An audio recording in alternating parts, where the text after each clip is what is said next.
El segundo cuento que teníamos que leer es el de La casa en la arena, que este cuento es, pues, como decíamos, de Juan Carlos Onetti. O sea, es un cuento que realmente sí tiene complejidad. Yo lo he leído algunas veces. También el del infierno tan temido, Bienvenido Bob, algunos, y todos tienen esa. Es decir, a veces tratamos nosotros de hacer una complejidad lingüística, ¿no? Y creo que eso podría ser por algún efecto válido, ¿no? Por algo que querramos hacer. Pero fíjense la complejidad de Onetti, ¿no? La complejidad de Onetti no está en el lenguaje. Las frases son claras en sí. Es una complejidad conceptual. Es una complejidad de la propuesta poética y estética del texto, ¿no? Yo creo que con una vez, pero leyéndolo despacio y analizando bien, se entiende, ¿no? Pero es, como digo, es arduo. No es una lectura de ir en el metro, en el tren, ¿no es cierto? Y chac, chuc, chuc, chuc. No. El arte, por un lado, sí nos entretiene y todo, pero tampoco tiene que ser tan complaciente, ¿no? El arte también nos puede exigir y no, como les digo, no por eso uno más que otro, etcétera, ¿no? Yo quiero darles un punto de vista y que va a ser un análisis y la teoría del día de hoy, ¿no? La casa en la arena, yo creo que es un cuento magistral. Es un cuento que hay que leerlo lentito para ir entendiendo algunos elementos que están ahí. O sea, lo que consigue Onetti, lo que hace literariamente, metaliterariamente, narrativamente, a mí me parece que es genial. El inicio es reconocerse en el único recuerdo. Bueno, la cuestión sería que el presente narrativo del cuento es el doctor Díaz Grey parado en la ventana de su consultorio mirando por la ventana. Eso pasa al inicio y en el penúltimo párrafo. Y todo el resto es invención dentro de la invención. Y esto es un juego súper interesante porque para los que han leído un poquito más a Onetti, sabemos que Onetti creó un personaje que es el dios de todos ellos y que es un escritor que escribe las historias.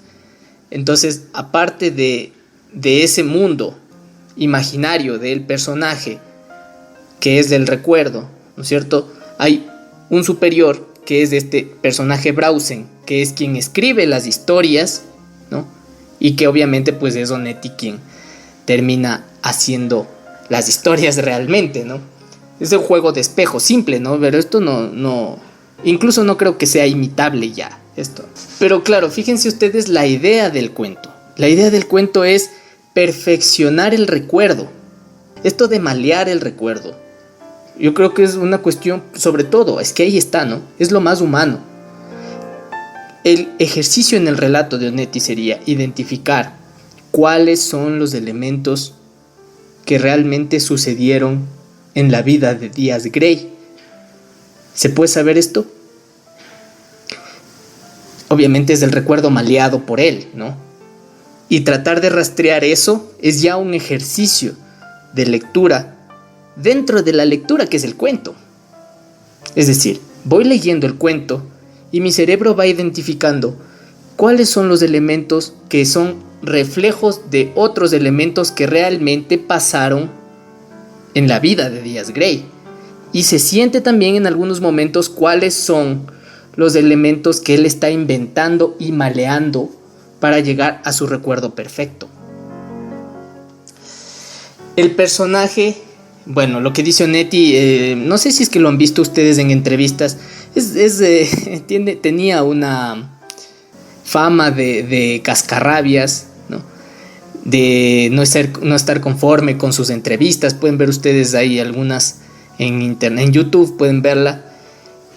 Y siempre se lo ve así, como molesto con lo que le dicen, a veces como que se burla de los entrevistadores, pero en el fondo siempre está este lado muy humano de Onetti, ¿no? Le hacen una pregunta sobre la muerte y él dice: la muerte es un absurdo, ¿no?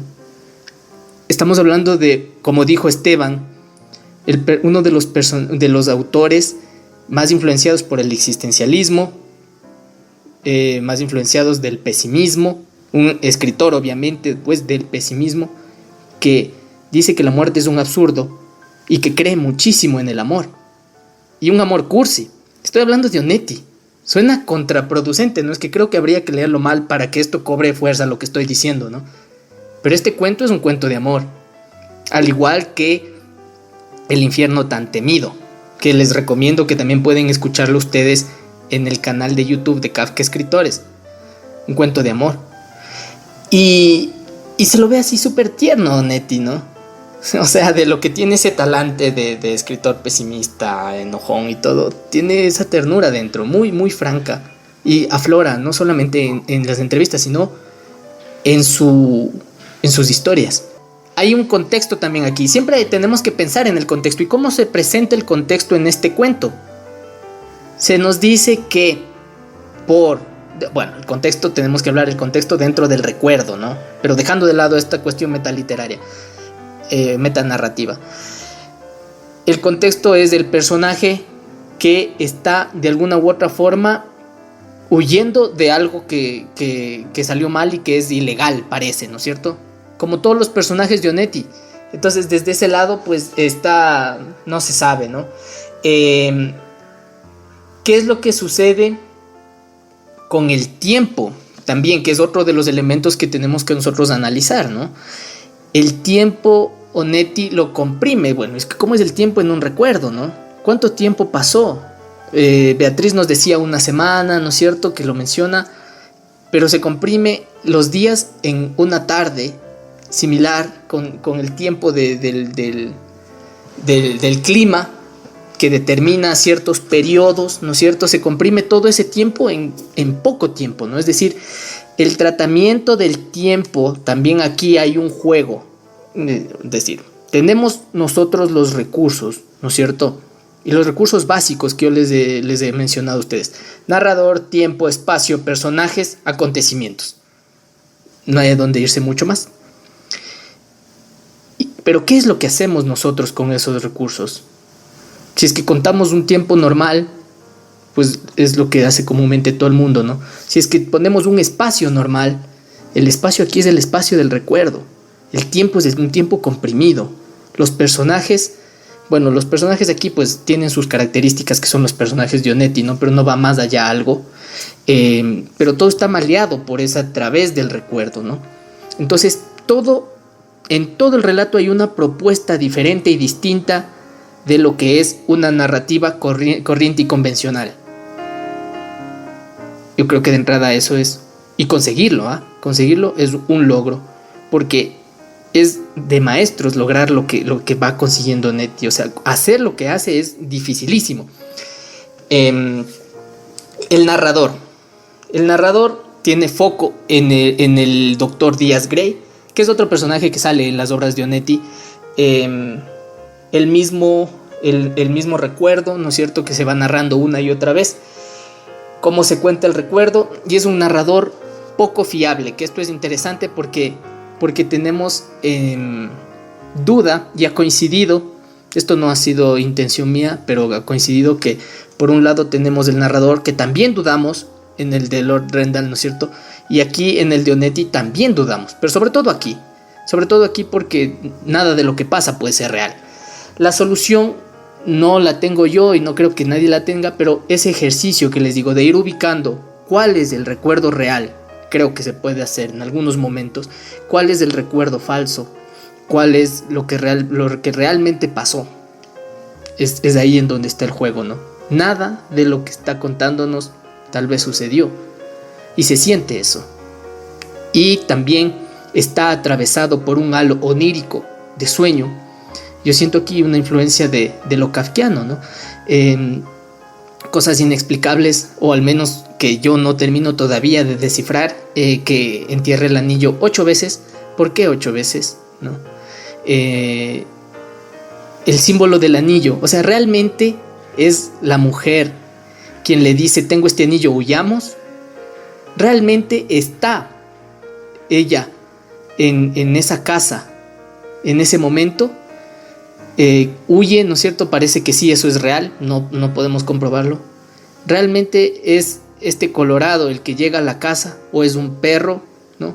El recuerdo ya se entremezcla entre el humano, que no sabemos dónde estuvo, porque seguro que estuvo por el recuerdo, pero luego se hace perro, ¿no?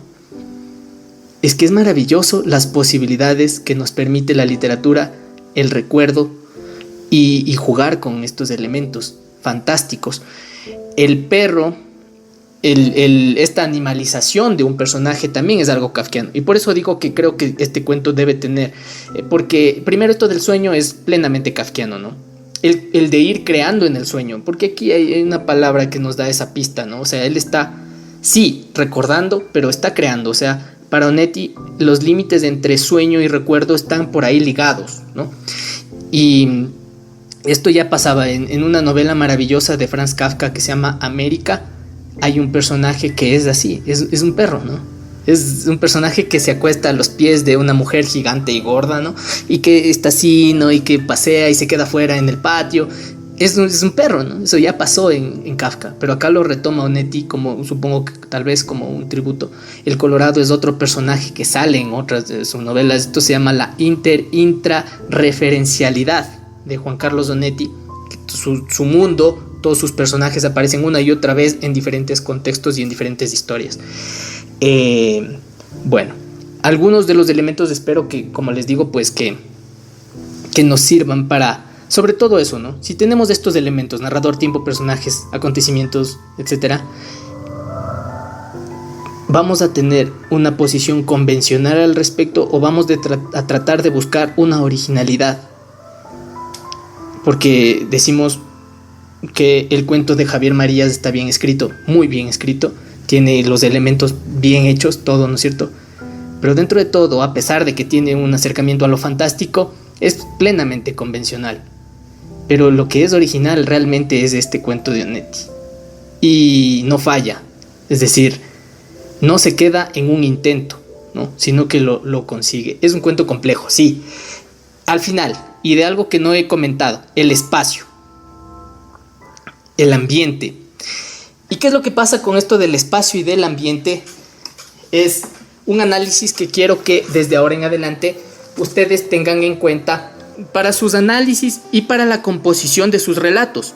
Esta es la parte de teoría, ¿sí? Entonces tenemos el espacio y el ambiente. El ambiente en un amplio foco, hablando en general, se puede dividir en tres: ambiente físico, ambiente psicológico y ambiente sociocultural.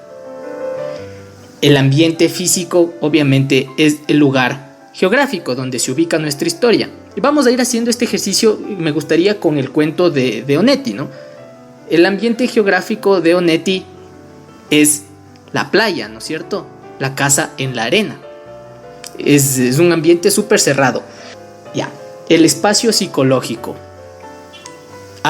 Estas serían las atmósferas de emociones. En el caso del cuento de Onetti sería esta especie de pesimismo, esta especie de resignación tan profunda a aferrarse a un recuerdo en donde sabes que estuviste lo más cerca de tu vida de conseguir algo importante, que es el amor de una mujer. Es cursi, ¿no? Pero es profundamente humano y doloroso. Y ese recuerdo creo que todos lo guardamos dentro en algún momento. El recuerdo del fracaso. Y luego vamos maleando ese recuerdo. Bueno, el pesimismo, es decir, el ambiente psicológico en este caso pues es eso, ¿no? Ese ambiente gris, tremendamente desolador, que tiene toda la obra de Onetti. El ambiente sociocultural. Estas serían las características socioculturales. Si es que pertenece, por ejemplo, a una familia de dinero, una familia burguesa, o si es que pertenece pues a clase media, pobre, yo qué sé, ¿no? Socioculturales, si es que es un tipo educado, ¿no? En este caso, pues sabemos que es un médico, es decir, estudió medicina, y sabemos, no por esta obra, pero sabemos que hay algo turbio en esta obra, ¿no? Pero en otras obras de Onetti sabemos que es un médico que receta ampollas de morfina, de drogas, receta libremente por dinero, ¿no? Y de eso vive. Entonces es medio la ilegalidad, ¿no? Pero bueno, como les digo, entonces eso es los tres elementos básicos que tenemos que tener en cuenta, porque muchas veces caemos en lugares comunes o repitiendo cosas comunes porque no conocemos bien nuestro espacio. Ya voy a explicar esto un poquito más. Ahora, son 4 elementos aparte de estos, que es otro acercamiento para el ambiente y para el espacio. La época. Esto, como les digo, nos sirve a nosotros para ir definiendo y determinando más certeramente nuestros relatos y que nuestra historia avance también. Porque si todo está ceñido, las posibilidades que tenemos van a ser menos y encontramos las soluciones de nuestra anécdota, ¿no? Entonces, primero, la época. La época es el periodo donde se sitúa la historia. Es decir, podría ser el mundo contemporáneo. No sé, pues si leemos... yo creo que este cuento el cuento de Onetti sí se siente un mundo contemporáneo, no tan distante al nuestro, ¿no? Sí creo que se siente, llegan en auto, hay la escopeta, yo qué sé. Pero en cuentos, no sé, de Samantha Schweblin, por ejemplo, que nos muestra la Argentina, bueno, ustedes me entienden, ¿no? Lo contemporáneo, que sería el tiempo, una época histórica, ¿no? Por ejemplo, como, no sé, en El nombre de la rosa, es decir, la novela en una época medieval. El futuro hipotético, ahora que nosotros acabamos de estudiar, de leer algunos textos de ciencia ficción, tendríamos como ejemplos fáciles de 1984, ¿no es cierto? Un mundo feliz, que son mundos hipotéticos, distopías si ustedes quieren, ¿no? En donde se encausa esto en época, pues hacia un futuro no tan distante. Fahrenheit 451, y si quieren ustedes, pues los cuentos de Philip K. Dick Asimov, todo lo que leímos está dentro de esto, ¿no es cierto? Entonces, definir en qué época. Obviamente lo clásico y no sé, tal vez no lo clásico, lo más usado, lo más común es el tiempo contemporáneo, ¿no? Que no, tampoco, como les digo, no es que uno sea superior a otro, pero ¿dónde queda? O sea, digamos, inventémonos nuevas cosas, ¿no? Tratemos de buscar originalidad desde todos estos elementos, ¿no?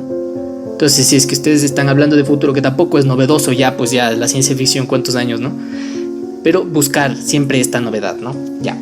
Segundo elemento, la duración. La duración es la extensión de la historia a través del tiempo. ¿Esto qué quiere decir? La duración de nuestra anécdota, de lo que va a durar. En el caso del de Onetti, pues no sé cuánto tiempo transcurre, es raro, ¿no? Tendríamos 2 niveles, el nivel del personaje que está en la ventana del consultorio, que dura nada, ¿cuánto dura el recuerdo? Nada, ¿no? No sé, o una tarde, no sé. Y dentro del recuerdo, ¿cuánto dura el recuerdo? Bueno, ahí fíjense cómo incluso no es identificable precisamente, ¿no? Hay juegos de Onetti. Puede durar desde unos segundos hasta generaciones enteras, como por ejemplo de unos segundos podría ser este microcuento, pero no por la extensión, ¿no? Pero en este caso pues coincide del dinosaurio. Cuando despertó, el dinosaurio estaba ahí. ¿Cuánto dura la anécdota? El despertar. Despertó, se da cuenta del dinosaurio, se acabó. 1 segundo, 2, 3, lo que sea, ¿no es cierto? Pocos segundos. Y el de generaciones, ¿no? Por ejemplo, en 100 años de soledad, que iría desde José Arcadio hasta Aureliano Babilonia, que creo que es el último, ¿no? O del Mauricio Babilonia, la descendencia. Entonces, fíjense ustedes, esto también definirlo nos sirve a nosotros. El espacio o lugar. Y este es el punto en el que solemos hablar del espacio.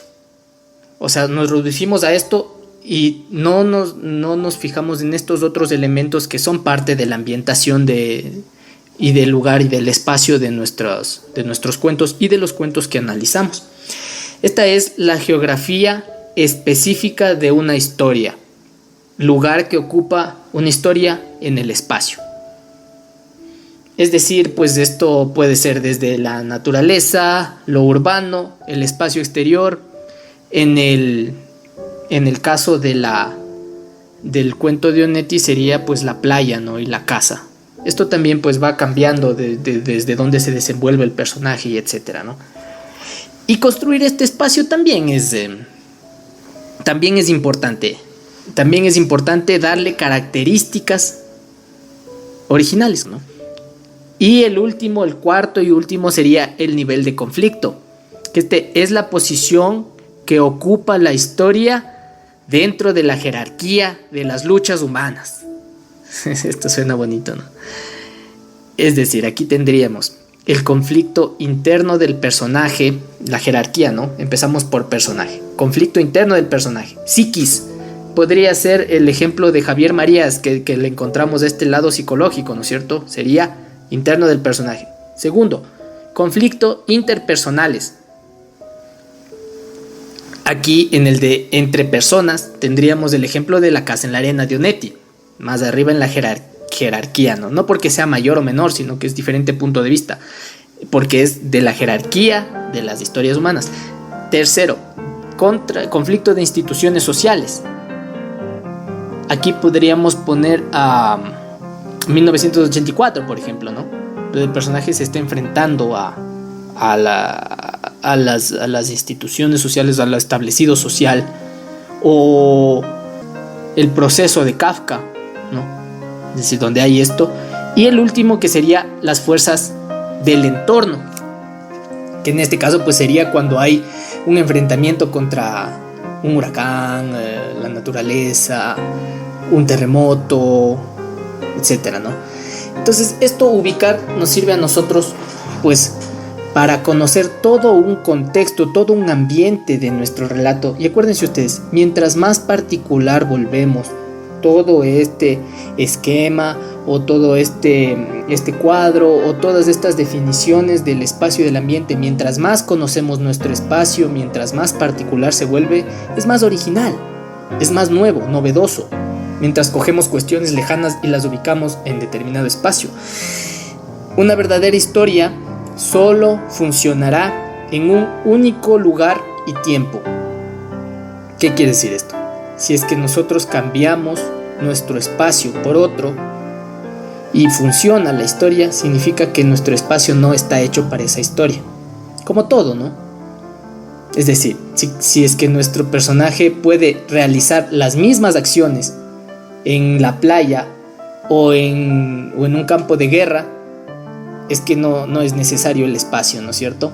Entonces nuestro espacio tiene que ser único, indispensable y preciso por todos estos elementos para que la historia se desarrolle de esa forma. Y eso es importantísimo, ¿no? Mientras más conozcamos nuestro espacio, cometeremos menos clichés, cometeremos entre comillas, ¿no? Mientras más determinados estén estos elementos, nosotros podemos encontrar cierta frescura y cierta originalidad. Entonces, chicos, hemos charlado un poco sobre Juan Carlos Onetti.